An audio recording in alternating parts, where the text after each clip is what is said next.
पर्दे को चीरती हुई ये आवाजें, आखिर इतना शोर क्यों है भाई? ये सवाल मेट्रो सिटीज में रहने वाला हर दूसरा शख्स पूछ रहा है, क्योंकि साउंड पोल्यूशन अब बर्दाश्त से बाहर हो रहा है। एयर पोल्यूशन पर तो बात होती है, लेकिन शोर से होने वाले प्रदूषण पर भी बात करना जरूरी है, क्योंकि रिसर्च ये बता रही है कि एयर पोल्यूशन की तरह ही ये भी यानी कि साउंड पोल्यूशन सेहत के लिए घातक है। और हवा में घुला जहर तो लंग्स पर अटैक करता है, लेकिन साउंड पॉल्यूशन कैसे नुकसान पहुंचाता है, ये सबसे बड़ा सवाल है। ईशा, ये सीधे आपके दिल और दिमाग पर वार करता है। रिसर्चर्स की माने तो आसपास का शोर मानसिक तनाव, घबराहट और गुस्से की वजह बन रहा है। इससे जुड़ी हुई एक बीमारी भी है, मिसोफोनिया, जो मेडिकल साइंस के लिए अब एक चुनौती है। लेकिन मीनाक्षी, मिसोफोनिया, ये नाम तो पहली बार सुन रही हूं मैं। आप पहली बार जरूर सुन रही होंगी ईशा, लेकिन स्टडी ये बताती है कि ये परेशानी हर 5 में से एक शख्स को इफेक्ट करती है। इस बीमारी में कुछ आवाजें इंसान को एग्रेसिव तक कर देती हैं, जैसे खाना चबाने की, सांस लेने की, यहाँ तक कि घड़ी की टिक टिक टिक टिक की आवाज से भी उन्हें प्रॉब्लम होती है और ट्रिगर करती है। इससे गुस्सा बढ़ता है, चिड़चिड़ापन आता है, नफरत, बेचैनी, घबराहट जैसे साइड इफेक्ट शुरुआत में दिखने लगते हैं। मिसोफोनिया में इंसान की धड़कन तेज हो जाती है और मांसपेशियों में तनाव होने लगता है। आजकल तो लोग वैसे ही फ्रस्ट्रेशन, डिप्रेशन लिए घूम रहे हैं, जिससे कहीं भी कभी भी उनका गुस्सा जो है वो उबाल मार लेता है, जबकि लगातार दिलो दिमाग में ये गुबार लोगों का बीपी हाई करता है, डाइजेशन को बिगाड़ता है, जिससे इम्यून सिस्टम तक कमजोर होने लगता है। और बड़े तो बड़े, आजकल बच्चों में भी एंगर लेवल काफी हाई रहता है, और इसके लिए काफी हद तक जिम्मेदार है मोबाइल, वीडियो गेम्स और रील्स की खराब लत। बात तो आपने एकदम पते की कही। गुस्सा दिलाने वाली हर चीज को अब हैंडल कैसे किया जाए, क्योंकि फोन से दूर रहा नहीं जा सकता, गाड़ी तो चलानी है, सड़क पर निकलना है और इसी शोर शराबे के बीच में रहना भी है। तो फिर एंगर मैनेज कैसे किया जाए, ये हमें सीखना है योग गुरु स्वामी रामदेव से। स्वामी जी हमारे साथ जुड़ चुके हैं। स्वामी जी, बहुत बहुत स्वागत आपका। प्रणाम स्वामी जी। बहुत बहुत प्रणाम। देखो, एक तो ये ईयर ग्रिड ड्रॉप है ना, ये बड़ा ज़बरदस्त हमने बनाया है। इसमें ये गन जैसी लगती है, ऐसे कान में लगा करके ये जब ऐसे मारते हैं ना, ये देखो ये ऐसे, तो ये ऐसे कान में ऐसे लगाया और ऐसे टेढ़ा करके बैठे बैठे ही पूरा अंदर तक चला जाता है। ये बहुत ज़रूरी है। पहले ये सब कर लिया करते थे और इससे कान एकदम अच्छे रहते थे। तो बहुत दिनों के बाद मेरे भी ध्यान में आया, तो मैंने सोचा कि ये ईयरबग आदि हम भी लगा के रखते हैं, तो इसमें ये पूरा अंदर तक चला था। ग्लिसरीन से बनाया है। इसमें सारे जो कान के लिए औषधियाँ हैं ना, वो डाल देते हैं ना। लोग आंखों में तो आई ग्रिड, कोई ना कोई आई ड्रॉप डालते रहते हैं। कान के लिए ये ईयर ग्रिड बड़ा ज़बरदस्त है। जो कुछ न कर सके वो अनुलोम विलोम तो सभी कर सकते हैं। और एक भ्रामरी ओम, और ज़बरदस्त है इसमें शीर्षासन। पहले दीवार के सहारे, बाद में बिना दीवार के ये किया करें ऐसे, ये ऐसे। और इसमें सांसों की गति सहज। वैसे हम तो यहाँ देखो भाई, सब प्रकार के प्रदूषण से दूर रहते हैं। न ध्वनि प्रदूषण है, न वायु प्रदूषण है, न जल प्रदूषण है, न मृदा प्रदूषण है। हम तो ऑर्गेनिक अनाज, साग सब्जियाँ, फलादी खाते हैं, तो आम भी ऑर्गेनिक है, हमारे आंवला भी ऑर्गेनिक है। गाय हमारी जो है ये ऑर्गेनिक घास खाती हैं, तो ऑर्गेनिक दूध है, ऑर्गेनिक घी है। तो देखो, और हमारा जो छोटा बछड़ा है ना, बछड़ी है, अब 99% हमने एक सेक्स सीमन का पूरा बहुत बड़ा अनुसंधान किया है, और 99% बछड़ियाँ ही पैदा होती हैं। और लोग उनके अंदर भ्रांति थी कि उनके बच्चे हेल्दी नहीं होते। ये बच्ची जो अभी घूम रही है यहाँ, जो है ये सेक्स सीमन से ही अब इसकी माँ के पास है, और इसको जो है, अरे बड़ी क्यूट सी है ये तो, जरा सा सी है। अब जो है, लेकिन मुंह क्यों बांध रखा है इनका? ये दुलकती पड़ गई पूरा। वो दूसरी माँ के पास चली गई ना, अपनी माँ को छोड़ करके। बस देखो दूसरी तरफ ताका झांकी करोगे तो मार पड़ेगी, है फिलहाल पड़ेगी। लेकिन ये जी पूरे जोर से घूमती है और पूरा, अभी तो बहुत देर से ये एक्सरसाइज कर रही थी, अभी थोड़ी ठंडी पड़ी है, नहीं तो उसने पूरा धमाल मचा रखा था जो है। और ऐसे ये जीव जंतु सब कितने प्रसन्न रहते हैं, इनके 100 साल तक आंखों पर चश्मा नहीं चढ़ता। अब हमने स्वामी किसी जी, ये जो गाय 3 भैंस पर जीव इस चश्मा वक्त नहीं स्टूडियो में हैं, ये भी बड़े प्रसन्न रहते हैं क्योंकि 100 हर दिन साल आपके इनकी साथ आंखें योग ठीक करते रहती हैं। हैं, कान ठीक रहते कुछ हैं, विषय अब दिमाग एक एक ठीक करके रहता आपके सामने रखना चाहती हूँ स्वामी जी। साउंड पोल्यूशन की आज हम बात करने जा रहे हैं। इससे लेकर एक नई स्टडी आई जिसकी शुरुआत में हमने बात की, मिसोफोनिया। ये बीमारी बड़ी तेजी से बढ़ रही है और स्टडी ये कहती है कि ये परेशानी हर 5 में से 1 शख्स को अफेक्ट कर रही है। इस बीमारी में कुछ आवाज़ें इंसान को एग्रेसिव कर देती हैं, जैसे खाना चबाने में, सांस लेने में, यहाँ तक कि कभी कभी तो घड़ी की वो जो टिक टिक सेकंड वाली सुई की आवाज़ होती है वो भी उनकी प्रॉब्लम को ट्रिगर कर देती है। तो स्वामी जी, इसका सोल्यूशन क्या है? योग के जरिए, आयुर्वेद के जरिए, अब क्योंकि सड़क पर तो चलना ही है, हर कोई आपके जैसे इतने सुंदर वातावरण में तो रह नहीं सकता, वो लग्जरी हमारे पास है नहीं, तो क्या किया जाए, कैसे इससे बचा जाए?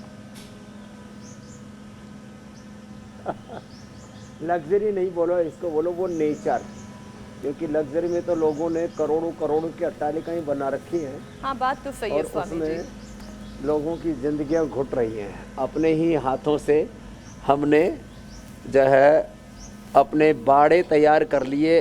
ओहो, कितने सुंदर सुंदर तगड़े तगड़े चीकू लगे हुए, देखो। हाँ, एकदम हेल्दी हेल्दी मोटे मोटे चीकू लगे। हाँ, ऐसे ये तो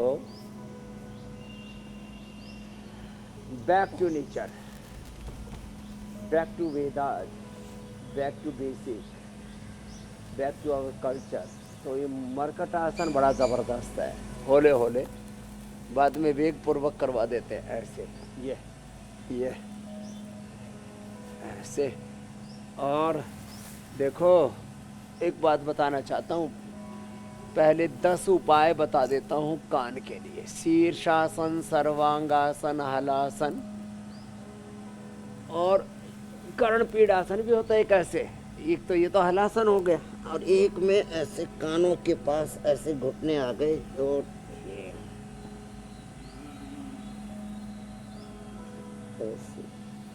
और जो इतना भी ना कर सके तो अनुलोम विलोम भ्रामरी उद्गीत, और ये मरकटासन, भुजंगासन। फिर ऐसे कान के लिए ये हाथ में पैर में पॉइंट है, लास्ट की उंगली और उसके बाद वाली उंगली अनामिका, कनिष्ठा और अनामिका के नीचे हाथों में, दोनों पैरों में ये पॉइंट है। ईयर ग्रिड वटी है, ईयर ग्रिड ड्रॉप है। और ट्रेडिशनल औषधियों में शिलाजीत, रसायन, चंद्रप्रभा वटी खाने के बाद खाली पेट सारी वाद्य वटी दे करके हमने लाखों लोगों के कानों की समस्याएं, टेनेटिस से लेकर के कर्णनाद से लेकर के, जिनको किसी भी कारण से कान से सुनाई कम दे रहा था, कान के पर्दे में छेद था, कान बह रहा था, ऊंचा सुनाई दे रहा था। अब कुछ लोग देखो, अब इसमें एक चीज़ और किया करें, कुछ लोग घर में टीवी की आवाज़ बहुत ऊंची रखते हैं, ये अच्छी बात नहीं है। कुछ लोग मोबाइल का भी बहुत ज़्यादा जो उसका वॉल्यूम है वो खोल के रखते हैं। तो ये जो तेज़ सुनने की आदत है ना, फिर घरों में भी जो साउंड प्रदूषण खुद ही करते रहते हैं, इतने जो स्पीकर लगा के रखते हैं बड़े बड़े।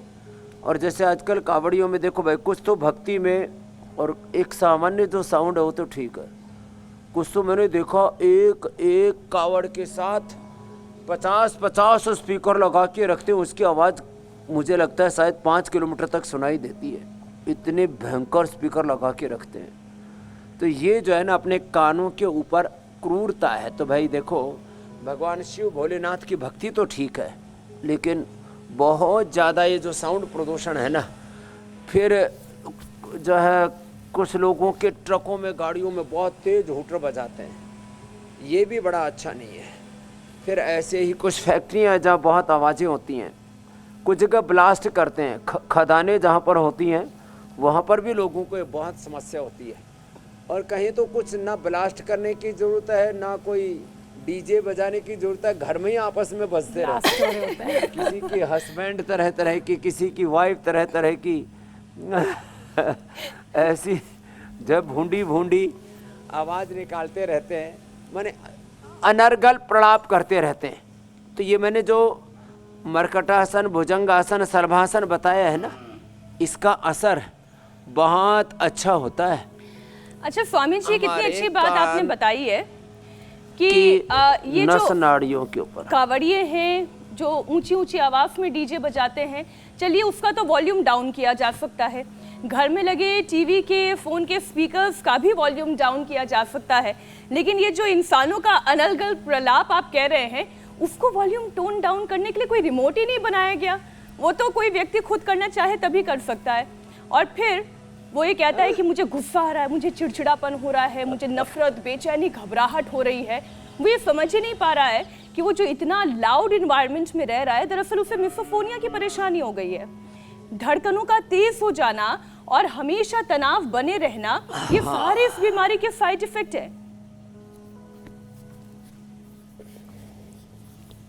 एकदम ठीक कह रहे हैं आप। जब ध्वनि प्रदूषण ज़्यादा हो जाता है तो उसका असर ब्रेन से लेकर के, दिल से लेकर के, माने दिल दिमाग से लेकर के नस नाड़ियों पर होने लगता है और उससे पूरे शरीर की ऊर्जा का विघटन होने लगता है। तो होले होले सहजता पूर्वक चलो मंडूकासन करो सर, मंडूकासन, योग मुद्रासन। यहाँ बड़े बड़े रोग ठीक करके बैठे हुए, एक तो हमारे भाई लेटे हुए, इन्होंने तो अपना भयंकर सोराइसिस, वर्षों पुराना 86 में इनको सोराइसिस था, घर पे ही योगाभ्यास करके ठीक कर लिया।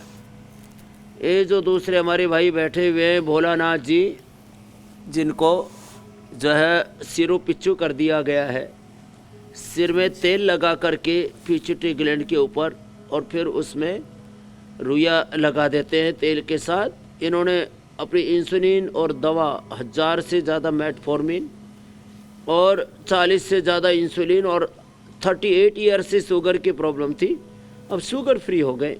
वेद प्रकाश जी ने अपने गाल स्टोन ठीक कर लिए, उनके बगल में बैठे हैं। और बाकी ने तो किसी ने सोराइसिस, अब ये हमारे रविंद्रनाथ जी है, सोराइसिस प्रोस्टेट की का वजन 62 हो गया तो उसको रिवर्स कर लिया। और अलग अलग जो हमारे भाई बहन हैं, पवन से लेकर के सब ने मंडूकासन ऐसे लंबा करना होता है, 2 मिनट से लेकर 5-10 मिनट कपालभाति के साथ। तो सहजता पूर्वक आगे पीछे झुकना, फॉरवर्ड बेंडिंग में मंडूकासन और योग मुद्रासन, बैकवर्ड बेंडिंग में सुप्त वज्रासन, सुप्त पद्मासन। तो ये ऐसे यूं, इसका असर कानों पर बहुत अच्छा है। और कान के अंदर का जो फ्लूइड है वो जब बैलेंस उसका बिगड़ता है तो फिर चक्कर आने लगते हैं, वर्टिगो की प्रॉब्लम हो जाती है। तो ये सुप्त वज्रासन, सुप्त पद्मासन, दोनों ही आगे पीछे झुकना, ये बड़ा जोरदार है।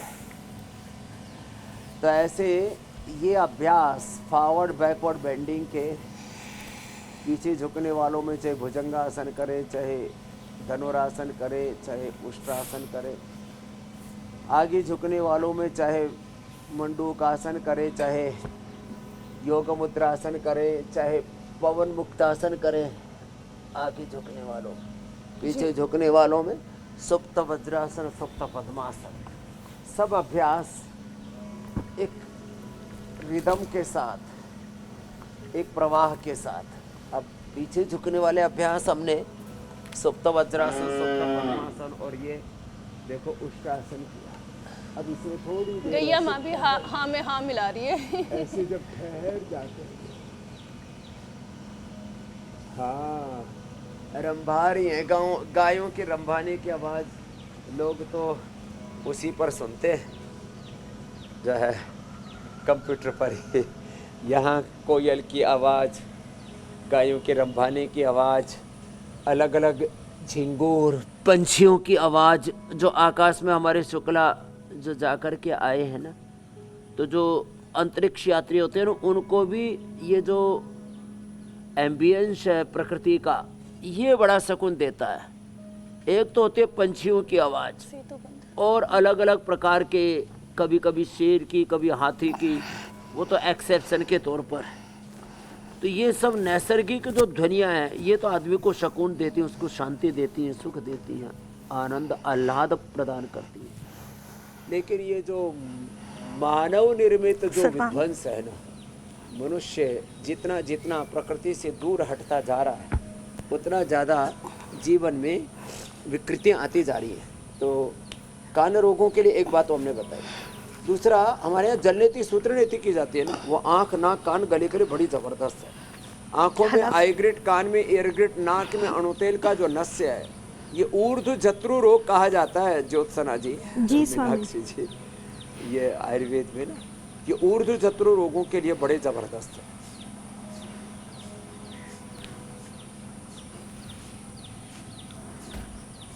स्वामी जी, इतनी सारी बातें हो रही हैं, मैं सोच रही थी कि इंसानों को इतना गुस्सा क्यों आता है? कौन सा ऐसा मैकेनिज्म काम करता है जब गुस्सा उनके मन में हावी होने लगता है? किसी ने सुलगाया नहीं कि ज्वालामुखी बन जाते हैं। स्वामी जी, स्ट्रेचिंग, यौगिक, जॉगिंग करवाते हुए ये बताइए कि गुस्से को कैसे कंट्रोल करें। अगर आ भी गया है तो उसे चैनलाइज कैसे किया जाए। और आज ये भी समझने की ज़रूरत है कि गुस्सा ना सिर्फ दूसरों के लिए बल्कि खुद अपनी सेहत के लिए ठीक आपने जी। इतना क्रोध, इतना आक्रोश, फिर उस क्रोध और आक्रोश में जैसे थोड़ा सा भी विपरीत परिस्थिति बनती है तो व्यक्ति आग बबूला हो जाता, आपा खो देता है, खुद को या दूसरों को मार देता है। फिर हिंसा, मर्डर, फिर खून खराबा, फिर युद्ध जैसी स्थितियां बन जाती हैं। तो इस सब के लिए एक तो ये बैलेंस के लिए सारे अभ्यास बताए। चलो सब खड़े हो जाओ। अब देखो, तन का, मन का, जीवन का बैलेंस बनाने के लिए ना, एक तो ये अभ्यास अब एक रिदम के साथ करा रहा हूँ, 10 अभ्यास, इनको थोड़ा थोड़ा कर लिया करें।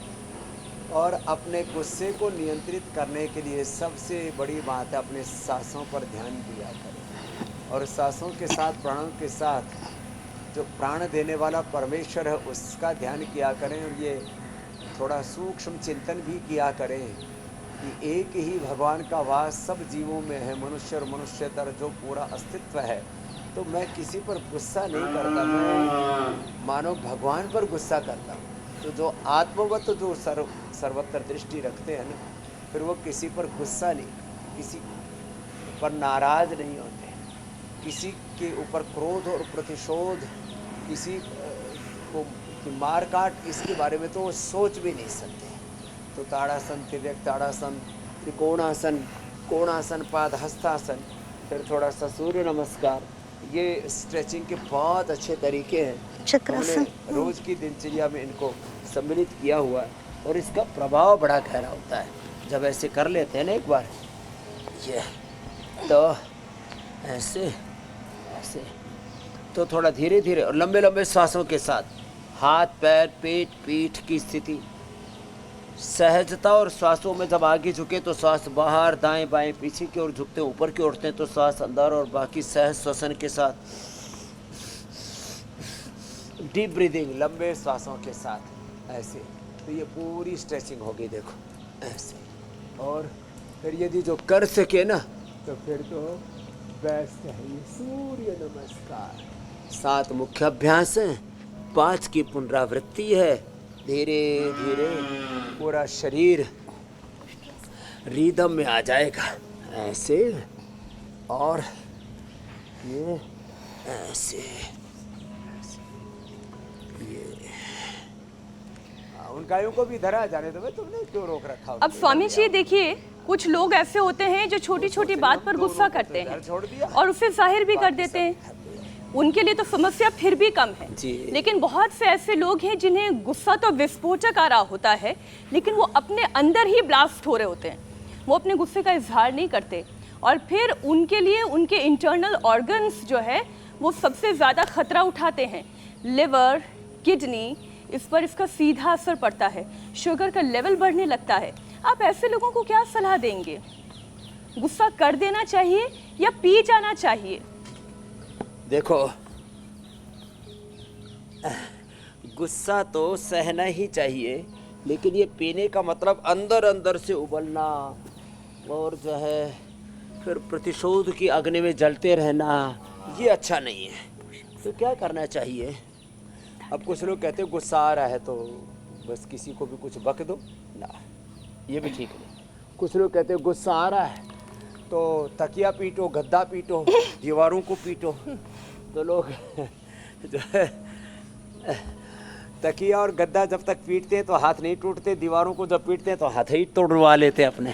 तो ये जो कहते हैं मैं तो गुस्सा निकाल रहा हूँ, कुछ लोग जो है ऐसे अलग अलग प्रकार से अपने गुस्से का इजहार करते हैं।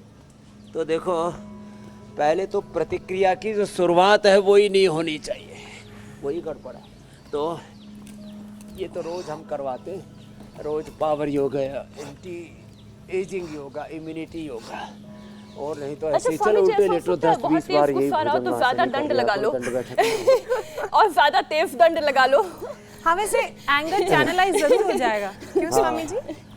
तो गुस्सा आ रहा है, हाँ ये चैनलाइज कर लो, दौड़ लगा लो, खेल लो, ये अच्छा है। जो है फुटबॉल खेलो, वॉलीबॉल खेलो, और ज़्यादा गुस्सा आ रहा है तो फिर कुश्ती करो, हाँ, और रस्सा चढ़ो, एक्सरसाइज में गुस्सा निकालो, ये आपने एकदम ठीक बताया। बाकी ये जो तकिए पीटते रहते हैं, गद्दे पीटते रहते हैं, दीवारें पीटते रहते हैं, फिर अपना ही माथा पीटते रहते हैं, फिर दीवारों में सिर फोड़ते रहते हैं, ये गड़बड़ है। फिर दूसरों का सिर फोड़ते रहते हैं, खून खराबा होता रहता है, फिर आपस में युद्ध हो जाता है। ऐसे घरों में, परिवारों में, समाज में हम कई बार देखते हैं, मॉब लिंचिंग पर उतर आते हैं, ये सब ठीक नहीं है। तो किसी भी तरह से ये जो हिंसा है या डिस्ट्रैक्शन है, इससे बचने की ज़रूरत है। एनर्जी को चैनलाइज करने के लिए योग, अब कहेंगे जी हमसे तो इतना ये योग बन नहीं पाता, हम तो 1 मिनट में 100 बार कर लेते हैं ऐसे, ये ऐसे, ये हमने तो अपनी ऊर्जा को ऐसे चैनलाइज किया, ऐसे हम तो ये ऐसे हनुमान दंड भी ऐसे फास्ट कर लेते, ये अपनी ऊर्जा को चैनलाइज करने का सही तरीका है। अब जो इतना नहीं कर पाते वो होले होले कर ले, आराम आराम से यूँ ही कर ले, और इतना भी नहीं कर पाते तो इतना कर ले, और फिर निश्चदंड में होले होले यूँ किया रिदम के साथ ऐसे, और फिर तीव्रता से करना हो तो ऐसे कर ले। तो ये तो अपने अपने सामर्थ्य की बात हुई, इतना भी नहीं कर पा रहे तो वेग पूर्वक प्राणायाम तो सभी कर सकते हैं। तो ये अपने एनर्जी को चैनलाइज करने का सही तरीका है। एंगर मैनेजमेंट देखो, अति सर्वत्र वर्जेत। अब थोड़ा बहुत कभी कभार क्षणिक रूप से उसको, हमारे गुस्से के लिए बहुत अच्छा शब्द है, जब कोई बहुत ही बिगाड़ हो रहा हो कहीं पर तो उसके लिए कहते हैं मन्यु करो, भीतर से प्रशांत चित्त रह करके। जैसे माँ होती है ना,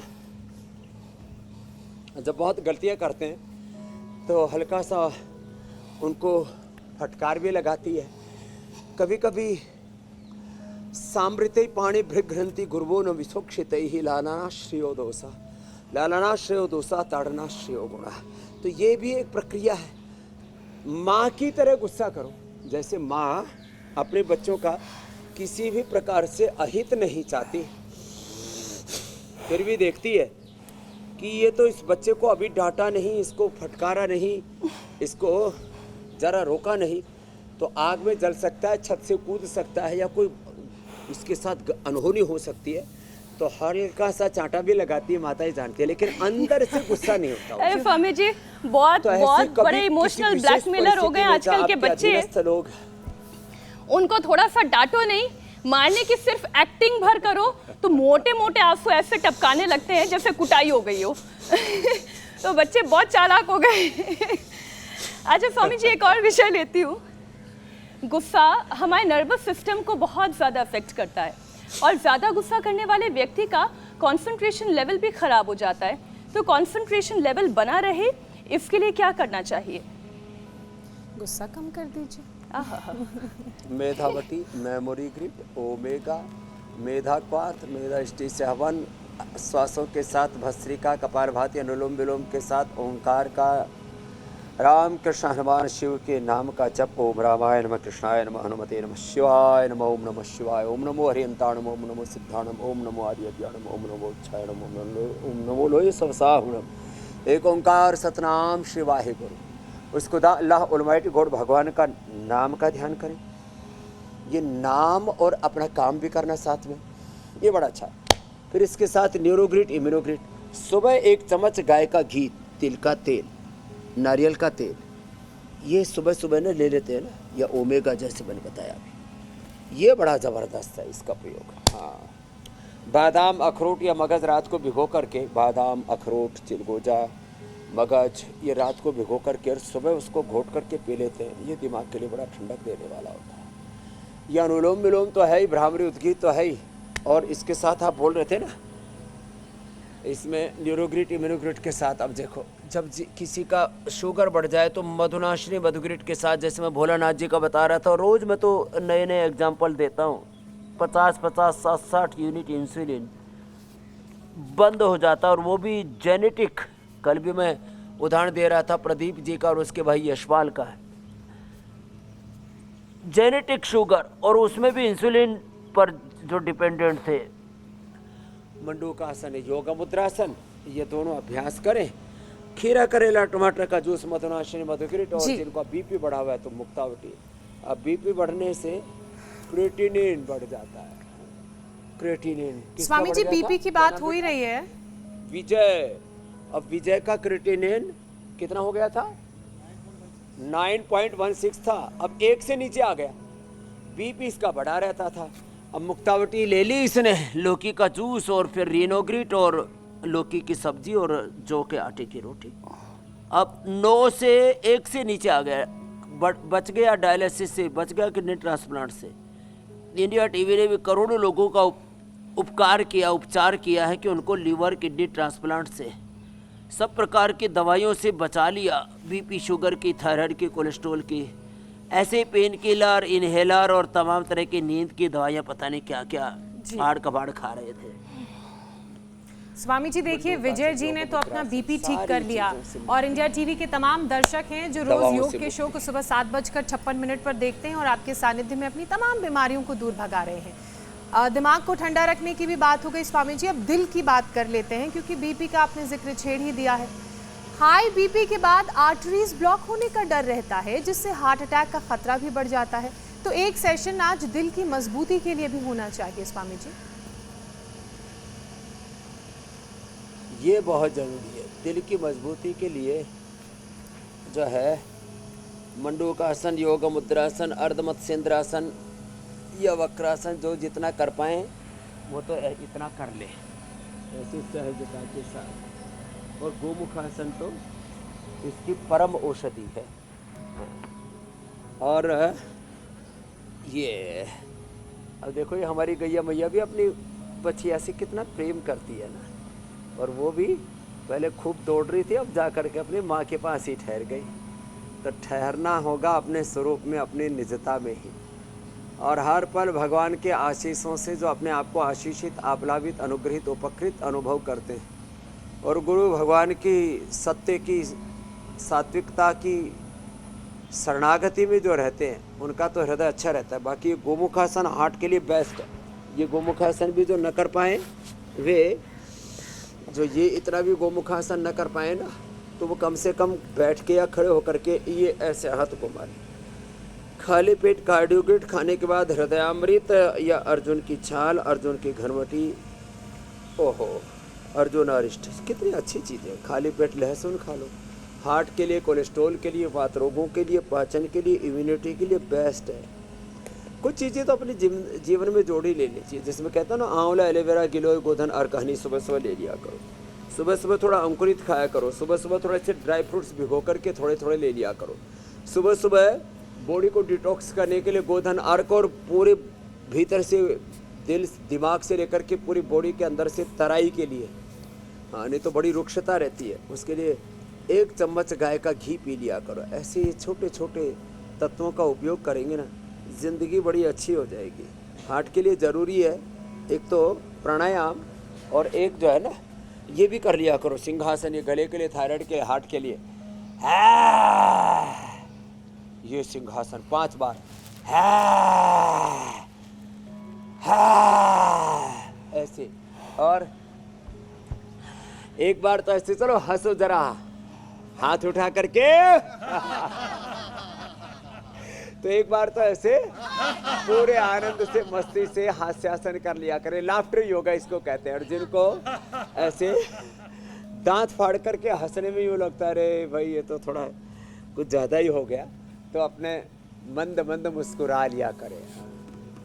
जैसे हमारे भगवान कृष्ण देखो, भगवान राम देखो, भगवान शिव देखो, हमारे सब देवी देवता 99% सदा सरलता में, सहजता में, प्रसन्नता में, प्रसन्न चेतसो हि अशुबुद्धि पर्यवतिष्ठति, ऐसे सहज रहते हैं। ये अनुलोम विलोम हार्ट के लिए भी और ब्रेन के लिए, दोनों के लिए समान रूप से उपयोगी है। हार्ट के लिए ये पॉइंट दबाए करें, जैसे अभी हमने थोड़ी देर पहले बताया कान के लिए यहाँ, तो हार्ट के लिए उसके नीचे, शुगर के लिए उसके नीचे, किडनी के लिए दोनों हथेलियों के और हाथ के और पैर के भी तलवों के बीच में, यहाँ हथेली के बीच में। ये आँख के लिए, ये फेफड़े के लिए, ये थायराइड के लिए, ये पेट के लिए, हाथों के लिए, ये बवासीर के लिए, इनफर्टिलिटी के लिए। और ये पीछे के जो चैनल है ना, ये सारे दर्दों के लिए अप्रतिम है। तो ऐसे ये छोटे छोटे जो उपाय आप बताते हैं, इनको जो अपना लेंगे ना, उनको कभी भी कोई प्रॉब्लम नहीं होगी। अभी तो अरे मैंने घड़ी की तरफ देखा, काल आगे भागा जा रहा है। अब तो प्रश्न काल शुरू हो गया है, लोगों के सवालों का भी लेने का वक्त है। बिल्कुल बिल्कुल स्वामी जी, बहुत सारे सवाल तो हमने पहले भी सोल्व कर दिए। तो अब हम प्राणायाम की जिम्मेदारी लेते हैं, हम अनुलोम विलोम करते हैं, भ्रामरी उद्गीत करते हैं, क्योंकि जब गुस्सा सिर पर सवार हो तो सबसे पहले सिर को ठंडा करने के लिए सांसों पर नियंत्रण की आवश्यकता होती है। तो जितना अच्छा प्राणायाम होगा उतना ही आपका गुस्सा कंट्रोल होगा और आपकी एनर्जी सेव होगी, अननेसेसरी एनर्जी का एक्सप्लोजन नहीं होगा। स्वामी जी, अगर आप हमें सुन पा रहे हैं तो प्राणायाम की जिम्मेदारी हम निभा लेते हैं। जी जी। इंडिया टीवी, आपकी आवाज़ आपका स्लोगन है। स्वामी जी, आपकी आवाज़ पूछो आप। जी, सवालों का सिलसिला शुरू करते हैं। योग और प्राणायाम तो हम कर ही रहे हैं तीनों। पहला प्रश्न आया है गोवा से। अनीता बांदेकर पूछ रही हैं कि उनकी उम्र 52 साल है, उनकी दोनों एड़ियों की हड्डियां बढ़ गई हैं और चलने में उन्हें बहुत दर्द होता है, तो उन्हें कौन सा उपाय करना चाहिए? अनीता के लिए बताता हूँ।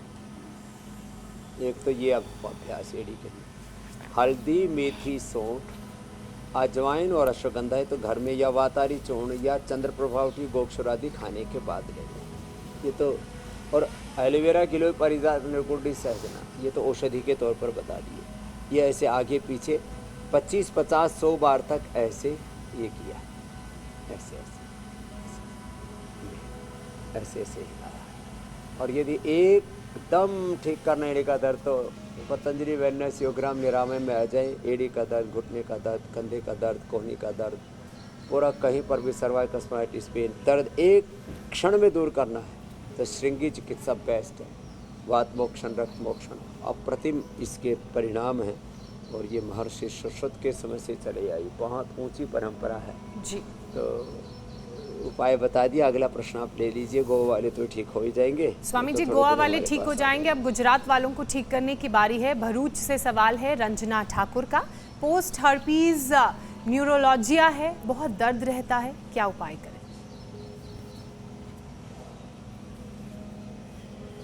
तो जिसको भी न्यूरोलॉजिया की प्रॉब्लम हो, ट्राइजेमिनल न्यूरोलॉजिया हो या कहीं पर भी जो है ये नर्वस सिस्टम में पेन होना, तो न्यूरोग्रिट इसके लिए बेस्ट है।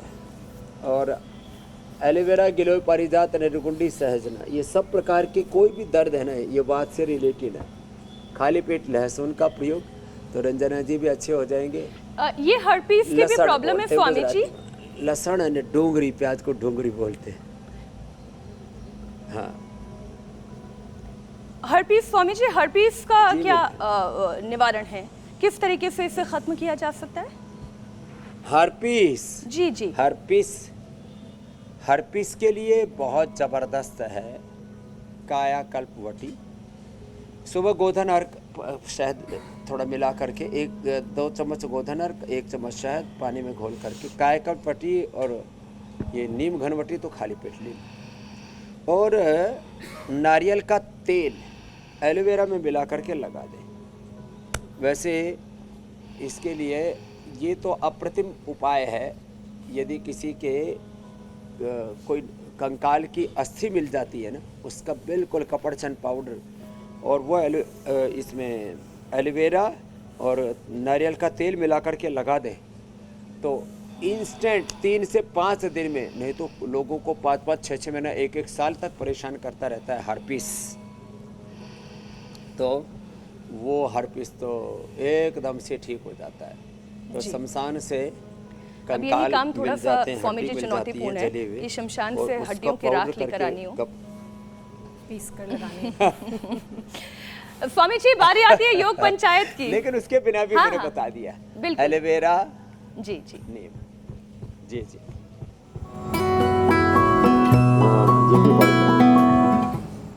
दर्शकों ने योग पंचायत के बहुत सारे वीडियोस भेजे हैं। उत्तराखंड देहरादून से वीडियो आया है, दिल्ली से भी पूरा परिवार और बुजुर्ग महिलाएं तो चेयर पे बैठ के योग कर रही हैं, भुवनेश्वर उड़ीसा से, गुजरात से भी, वडोदरा से तो बड़ा अच्छी पंचायत है। सिंगरौली मध्य प्रदेश, वडोदरा से एक और वीडियो आया है, सिरोही राजस्थान से। सभी ने बहुत सुंदर किया वक्रासन स्वामी जी, और अच्छी बात यह है कि बुजुर्ग भी इसमें बढ़ चढ़कर हिस्सा ले रहे हैं। और आज की विजेता है रीना, विरार महाराष्ट्र से। इन्होंने वक्रासन करते हुए ये वीडियो भेजा है। छोटे बच्चे, घर के बुजुर्ग सभी एक साथ योग कर रहे हैं। बहुत सारी शुभकामनाएं आपको रीना जी। ये अच्छी बात है। एक लोगों में ना एक प्रवाह आ रहा है कि बहुत बहुत धन्यवाद, अभिनंदन रीना जी को। और हर गांव, शहर, गली मोहल्ला में ये योग का एक सहज प्रवाह आगे बढ़ रहा है। अब कल के लिए एक बहुत सरल सा वीडियो बताते हैं, जो है आप कुर्सी पर भी बैठे बैठे, ऑफिस में भी ऐसे दोनों तरफ उसके जो हैंडल है उन पे हाथ रख करके ऐसे उठा सकते हैं। ये शीतबंद आसन का ही रूप है। ऐसे सीधे के सीधे उठ गए, बहुत इजी है। और ये अभ्यास ऐसे करके थोड़ी देर ऐसे टिक जाए इसमें, और 10 सेकंड तक ऐसे टिकेंगे। आजकल लोगों को सर्वाइकल स्पॉन्डिलाइटिस पेन बहुत हो रहा है, स्ट्रक्चरल इम्बैलेंस है, तो ये सेतुबंध आसन ऐसे करके सब भेजेंगे। इसके 10 प्रकार हैं, उसमें से एक प्रकार ये 10 सेकंड ऐसे रुकना है जी, और फिर ऐसे आ जाना है। तो बहुत इजी है। तो 10 सेकंड की कैपिंग है। 10 सेकंड में इस आसन में आप रुकें और वीडियो बनाकर 93505 93505 इंडिया टीवी पर आप भेज दें। इंडिया टीवी पर आने का मौका तो है ही, स्वामी जी से आशीर्वाद और प्रशस्ति पत्र पाने का भी मौका है। स्वामी जी, अब आपसे इजाजत लेने का वक्त हो गया है, कल फिर आपसे मुलाकात होगी। प्रणाम। बहुत बहुत प्रणाम, धन्यवाद।